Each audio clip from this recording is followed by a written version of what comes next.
আজকের বিষয় হইতেছে আমাদের মির্জা ফখরুল সাহেব। উনি তো কামান দাগিচ্ছেন। গত কয়েকদিন আগে জাতীয় ছাত্র সংহতি সপ্তাহ উপলক্ষে শিবিরের মত বিনিময় সহ 34টা ছাত্র সংগঠন আসলে ছাত্র দল আসেনি। কিন্তু কেন? মিটিং এ বসে ডায়ালগ করবে না, আন্দোলনের সহযোদ্ধাদের সাথে আবার ঐক্য ঐক্য আর বিভাজনের গল্প বলতেছেন। মিরেশ্বরায় জামাতের মিটিং এ হামলা করছেন কেন? কেন করছে? আপনাদের কাছ থেকে অনুমতি নেয় নাই। আপনাদের কাছে অনুমতি নাও লাগবে। হ্যাঁ, আপনার ঠোলা হয়ে গেছেন না সরকার হয়েছেন? অনুমতি নিয়ে মিটিং করতে হবে। তালুকদারি পাইছেন বাংলাদেশকে, বিভিন্ন জায়গায় তো দখল শুরু করে দিচ্ছেন। ওইটা নাই কই? তো বিভাজন কে করছে মির্জা ভাই? চুপকে সরাবে বললো ছাত্ররা, আমরা সাপোর্ট দিলাম। আপনারা বাগড়া দিলেন, বললেন না বদলানো যাবে না। আমরা বললাম নতুন সংবিধান লাগবে। আপনারা বাগড়া দিলেন, বললেন না পুরানাই সহি, এই সরকারের ম্যান্ডেট নাই, বদলাইতে পারবে না। আমরা বললাম আওয়ামী লীগকে নিষিদ্ধ করতে হবে। আপনারা বললেন না না না না না, আমরা নিষিদ্ধ করার কে, নিষিদ্ধ করবে জনগণ।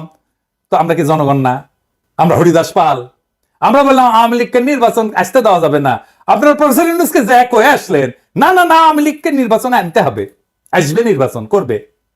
সারা দেশে একটা জাতীয় ঐক্যমত তৈরি হয়েছে ইসকন নিষিদ্ধের বিষয়ে। আপনি যা বলে আসলেন প্রফেসর ইউনূসকে, আপনারা চান না ইসকন নিষিদ্ধ হোক। আপনি বলতেছেন বিভাজন, অনৈক্য। আপনি শুরু করেন আগে অনৈক্য। আপনি ইন্ডিয়াকে খুশি করার জন্য আপনি আওয়ামী লীগের নির্বাচনে আনতে চান, ইসকনকে নিষিদ্ধ করতে চান না ইন্ডিয়াকে খুশি করার জন্য। আপনি কি ভাবছেন ইন্ডিয়া আপনাদের প্রচুর পেন দিবে?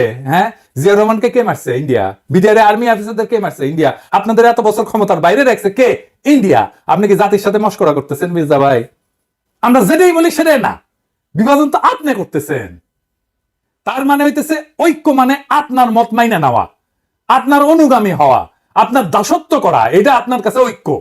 হাসিনা আমাদের বলতো উন্নয়ন বিরোধী, আর আপনারা ক্ষমতায় যাইতে না যাইতে নতুন টার্ম আবিষ্কার করেছেন ঐক্য বিরোধী। বাহ, খুব মসৎকার। ঐক্য মানে কি জি হুজুর করা আপনার সব কথায়? আমরা কি আপনার দলের কর্মী যে থাপ্পড় দিবেন সবার সামনে আর আমরা বলবো আহা আহা কর্তা আমাকে থাপ্পড় মারিছে, দেখিস আমাকে কত আদর করে, বাপের মতো শাসন করে? এটা কমো? আপনি কি আসলে প্রকাশ্যে কাউরে থাপ্পড় মারতে পারেন? না, পারেন না। কোন এথিক্যাল মডার্ন স্ট্যান্ডার্ডে আপনি পারেন না। আপনারা গান্ধী বইলা ট্রল করতো পাবলিকে, জানেন কিনা জানি না। আপনি থাপ্পড় মাইরা সে ট্রল করা বন্ধ করে দিলেন। আপনি দেশের ঐক্যের কথা বাদই দেন, আপনি দলের ভিতরে ঐক্য রাখতে পারছেন? আসেন দেখি। হাসিনা পলানোর পরে আপনার দলের অন্তর্কোন্দলে 19 জন নিহত হয়েছে, আহত হয়েছে 556 জন। আমি গুনছি। এডিটর সাহেব দেখান, একটার পর একটা নিউজ দেখান, দেখান এডিটর সাহেব কতজন নিহত হয়েছে, যোগ কইরা দেখান।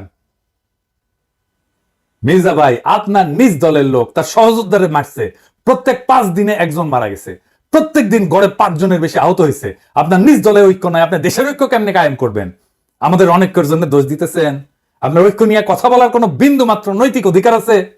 আপনি আওয়ামী লীগকে নির্বাচন করাবেন, চুপ্পুকে রাখবেন, হাসিনার সংবিধান রাখবেন, ইসকনকে রাখবেন, ডেইলি স্টার, প্রথম আলোর মতো ভারতের 1 নম্বর অ্যাসেট বাঁচাইবেন, তার পক্ষ হয়ে আমাদের উপরে ঝাঁপায় পড়বেন, তারপর আবার বলবেন ঐক্য চাই না। তার মানে আমাদের কোনো রাজনীতি থাকবে না, আমাদের আপনার রাজনীতি করতে হবে। শেখ মুজিব যেমন পাহাড়ে যায় বলছিল তোরা সবাই বাঙালি হয়ে যায়, আমাদের কি সবাই বিএনপি বানাবেন আপনি? আমরা তো বিএনপি করবো না। রাশিয়ার যখন পলিটিক্স করতাম, ছাত্র রাজনীতি করতাম, তখন ছাত্র দলের এক নেতা হয়েছিল যে আমরা বিএনপি করি, গল্লিক খাই, গল্লিক। হ্যাঁ, তো আমরা তো গল্লিক খাওয়া, আর গল্লিক না খাইলে আপনি কইবেন ঐক্য নষ্ট করতেছি। হাসিনা চাইতে কোন ক্ষেত্রে ভালো আপনি? আমাদের দেশপ্রেম নিয়ে খোটা দেন মির্জা ভাই। হ্যাঁ, পিনাকি ভট্টাচার্যের কোনো দেশ নাই, সে রাষ্ট্রহীন রিফিউজি। সারা দুনিয়া আমার দেশ, আমার আলগা কোনো দেশপ্রেম নাই। আমার মাতৃভূমি, মানুষের প্রতি কর্তব্য আছে, সেই কর্তব্য পালন করি। আপনারা মন্ত্রী হবেন, সরকার বানাবেন, আমরা যে জায়গায় ছিলাম সেখানেই থাকবো। আর আমরা যদি আপনাদের মতো ক্ষমতার কাঙ্গাল হইতাম, তাইলে আপনাদের লাঠি চাটা খায়া হইলেও আপনাদের সাথে এখনো ঘষ্টাঘষ্টি করতাম। আপনারা ক্ষমতার অলিন্দে উঠতে যাইতেছেন, এমন মাহেন্দ্রক্ষণে আপনাদের সাথে সম্পর্ক নষ্ট করতাম না। এই বান্দা মানুষের পক্ষে থাকবে, এই বান্দা ক্ষমতার। আপনারা আপনাদের ঐতিহ্য ধরে রাখছেন। 1975-এর 15 আগস্টের নায়কদের ওন করেন নাই, তাদেরকে ফাঁসিতে যাইতে দিচ্ছেন, ছায়া দেখছেন। দীর্ঘদিনের জোটসঙ্গী ইসলামী দল জামাতের হাত ছেড়ে দিচ্ছেন। 2013-র 5ই মে আপনাদের কথা ছিল না আপনারা মাঠে নামবেন, আলেমরা আপনাদের ভরসায় আইসা বেঘরে মারা গেল। কোনোদিন সরি বলছেন? আমাদের পিঠে ছুরি মারবেন, এটা নতুন কি? হ্যাঁ, আমরা কেউই নিজেদের জনপ্রিয় বলে মনে করি না। আমরা জনতার কণ্ঠস্বর, যে কণ্ঠস্বর আপনারা শুনতে চান না সেই কণ্ঠস্বর। জনতার নেতা বানায়, জনপ্রিয়তা জনতার কাছ থেকে আসে। যারা তার কাছাকাছি তারাই জনপ্রিয় হয়, তাদেরকেই পছন্দ করে, তাদেরকেই ভালোবাসে। আপনাদের তো আমাদের দরকার নাই। আপনার ক্ষমতায় যাওয়ার সিঁড়ি। আপনাদের প্রথম আলো আছে, ডেইলি স্টার আছে, মোদির ভারত আছে, বাইডেনের আমেরিকা আছে। আমরা কোন হরিদাস পাল? আমরা সেই প্রথম সারির সৈনিক। আমরা নির্বাসনে থাকবো, আমরা মইরা গিয়া আপনার ক্ষমতায় যাওয়ার সিঁড়ি তৈরি করে দিব, রাত নাই দিন নাই অ্যাক্টিভিজম করব, তারপরে আমাদেরকে পিছে ছুরি মেয়েরা আপনারা তার উপর দিয়ে যে সিংহাসনে বসবেন।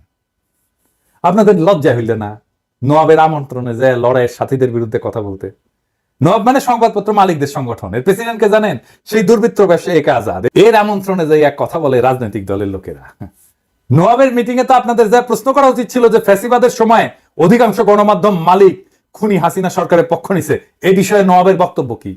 আপনাদের তো প্রশ্ন করা উচিত ছিল হাসিনার দুঃশাসনে বন্ধ করে দেওয়া পত্র পত্রিকা টেলিভিশন চ্যানেলগুলোর ক্ষেত্রে তখন নবাবের ভূমিকা কি ছিল? আমার দেশ বন্ধ হয় নাই? সংগ্রামের সম্পাদককে তার অফিস থেকে টাইনা নিয়ে আসে মাইরা পুলিশে দেওয়া হয় নাই? কেন তারা এই নিয়ে প্রতিবাদ করে নাই? সেই নীরবতা ফ্যাসিস্ট সরকারকে সমর্থন জানানো না? দিগন্ত টেলিভিশন বন্ধ হয় নাই? বেশিরভাগ গণমাধ্যম মালিক সাংবাদিকতার পেশার সাথে সরাসরি জড়িত না, কিন্তু মালিক বইনে বসছেন। তারা বছরের পর বছর লোকসানের অজুহাত দেখায় সাংবাদিক এবং সংবাদ কর্মীদের ন্যায্য মজুরি এবং প্রাপ্য সুবিধা থেকে বঞ্চিত করে। তাহলে কোন স্বার্থে তারা কোটি কোটি টাকা লোকসানের পরেও গণমাধ্যমে বিনিয়োগ করতেই থাকেন? দেশের মানুষ এই রহস্যের উত্তর জানতে চায়। মির্জা ভাই ওবায়দুল কাসের বলছিল না যে পালাবো না, দরকার হইলে মির্জা ফখরুল সাহেবের বাসায় যে উঠবো, ঠাকুর গায়ে একটা বাসা আছে না? আমার ধারণা ওই কাউয়া কাদের কাউয়া সাউন্ড দেন, মনে হয়েছে কাউয়ার সাউন্ড দেন। হ্যাঁ, আরো জোরে দেন। হয়েছে। আমার ধারণা ওই কাউয়া মইরা ভূত হইয়া মির্জা ফখরুলের কাদের চাপিছে, ওর বাসাত না, ওর কাদের চাপিছে। মির্জা ফখরুল আর এক কাউয়া হচ্ছে। ফাইনালি বিএনপি বলি, আপনারা তো ক্ষমতা নেবেন তাই না? ক্ষমতা যাবেন সে আশাত আছেন। আমি অনেক আগে থেকে বলতেছি প্রফেসর ইউনূসের সরকার ফেল করার রাস্তায় হাঁটতেছে, বলি না? আপনাদের স্বপ্ন কিন্তু স্বপ্নদোষ হয়ে যেতে পারে, খুব খেয়াল। তবে আপনারা প্রথম আলো নিয়ে যা করছেন, প্রথম আলোর পাশে দাঁড়াইছেন এবং আমাদের পিঠে ছুরি মারছেন, সেই জন্য আপনাদের সাথে কোনো রাজনৈতিক সম্পর্ক আর সম্ভব না।